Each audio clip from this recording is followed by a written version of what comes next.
Hi everyone, good morning. చూసారా birds చక్కగా మనల్ని వేకప్ వేకప్ అని ఎంత అందంగా లేపుతున్నాయో. రింగ్ టోన్స్లే మన మొబైల్స్ యూజ్ చేయకుండా మనల్ని మార్నింగ్ అలారమ్స్ యూజ్ చేయకుండా లేపే మెయిన్ రింగ్ టోన్స్ ఇవే అనమాట. ఎంత క్యూట్గా ఉన్నాయి కదా. ఇవన్నీ ఉండాలంటే మొక్కలు ఉండాలండి. మొక్కలు ఉంటేనే బర్డ్స్ వస్తాయి. ఆల్ టైప్స్ ఆఫ్ బర్డ్స్ ఉంటాయి.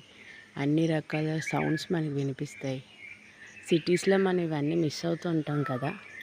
చూడండి ఎన్ని వాయిసెస్ వస్తున్నాయో. ఇప్పుడు టైం 5:30 అయింది. చాలా ప్లెజెంట్గా పీస్ఫుల్ ఎయిర్లో బర్డ్స్ అన్నీ ఇప్పుడిప్పుడే సౌండ్స్ చేస్తూ ఎంత చక్కగా వినిపిస్తున్నాయో వాయిసెస్.